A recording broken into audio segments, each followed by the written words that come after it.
भाइयों, अभी जो जंग चल रही है ईरान की, इजराइल की और अमेरिका की, तो जब यूक्रेन और रसिया का जंग चल रहा था तो दुनिया का बाप था अमेरिका। और अब ये जंग जब ख़त्म होगी, जब रसिया और चाइना चाहेंगे। इसके कुछ फैक्ट बता देते हैं।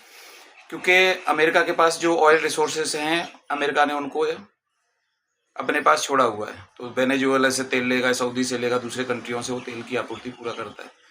और उसी तरीके से चाइना के पास रिसोर्सेस हैं, लेकिन वो अपने भंडारों को रोके हुए हैं। तो वो कहाँ से लेता है तेल? ईरान से ले रहा है अभी। तो वो अपना कंजप्शन वहाँ से कंप्लीट करता है। तो अभी जब यूक्रेन जंग और रसिया जंग चल रहा था, तो उसमें इंडिया तेल ले रहा था रसिया से। तो रसिया से जो तेल ले रहा था वो 50 बैरल डॉलर का रेट था।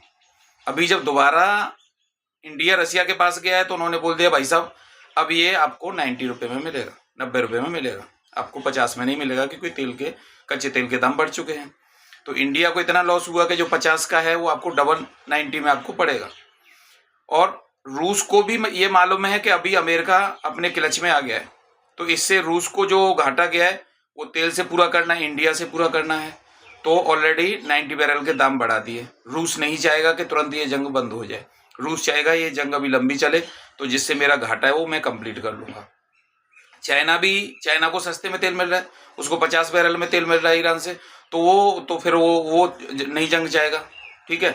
तो इनको जो भी अभी बोलते हैं कि रसिया और यूक्रेन का जो जंग है वो कब बंद होगा, तो अब रसिया जब चाहेगा और चाइना जब चाहेगा, तब ये अमेरिका और ईरान वाला जंग बंद होगा।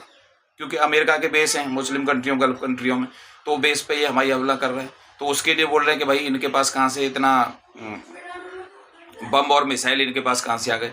तो इनको चाइना और रूस इनको मुहैया करा रहा है। ये जब तक चाहेंगे, जब तक इतना लंबा जंग चलेगा। तो इसमें घाटा भारत का भी घाटा है, क्योंकि जो 50 रुपये में हमको तेल मिल जा रहा था वो अभी आपको 90 रुपये में मिल रहा है। ईरान भी आपको तेल महंगा देगा। ईरान से भी जब आपका डील होगा, तो भाई कभी कोई दो कंट्री लेवल पे कोई दोस्ती नहीं होती, अपने एजेंडा सेट करना होता है। तो अभी रसिया ने जैसे पहले था, जरूरत था, तो इंडिया के साथ तेल उन्होंने सस्ते में दिया। अब उनके मालूम इंडिया के पास ऑप्शन नहीं है, तो आपको तेल रसिया के मुताबिक ही लेना पड़ेगा।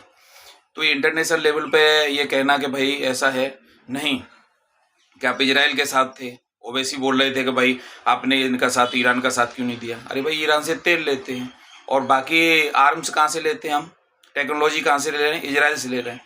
रूस से क्या ले रहे हैं? तेल ले रहे हैं। तो हमको, हमारा एजेंडा भारत का ये था कि मोदी जी वहाँ पे गए तो उसके बाद जंग चालू हुई, ऐसा नहीं है। उन्हें ये मालूम था जंग तो चालू होनी है। और जो हमारा बहुत मोटा फंड 4 बार पोर्ट ईरान में जो लगा हुआ है, वो कहीं डैमेज न हो जाए। तो आज उसको, अब जियो पॉलिटिक्स को आप देखेंगे तो आपका 4 बार पोर्ट पे तो एक भी मिसाइल नहीं गिरी। इजराइल अमेरिका जो हमले कर रहा है, ईरान को तबाह करके रख दिया है, लेकिन आपका जो 4 बार पोर्ट है ना, उसको, उस पर बिल्कुल भी खरोच नहीं आई है। तो जियो पॉलिटिक्स का ये भी है।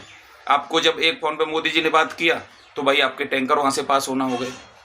तो यही बैलेंसिंग करना है। जंग हमने नहीं लड़ी है, जंग तो उनका डिसीजन है, और उसमें हम उनके दखलंदाजी नहीं कर सकते, उनके पर्सनल एजेंडे हैं। तो इसमें कैसे अपना रास्ता निकालना, वही आप कर सकते हैं। विपक्ष के साथ मिलकर विपक्ष ने आज कर दिया कि आपके पास एलपीजी नहीं है, कतार में लगा दिए लोगों को। ठीक है भाई, कमर्शियल लोगों को, पहले आम जन को सिलेंडर देना है, कमर्शियल को नहीं। एक होटल चलना चाहिए कि घर चलना चाहिए। तो आगे जंग कितना लंबा चलेगा, क्या है, कब तक जो है स्टेट ऑफ हार्मुज को बंद रखा जाएगा, तो ये सारी चीजें भी देखनी पड़ती हैं।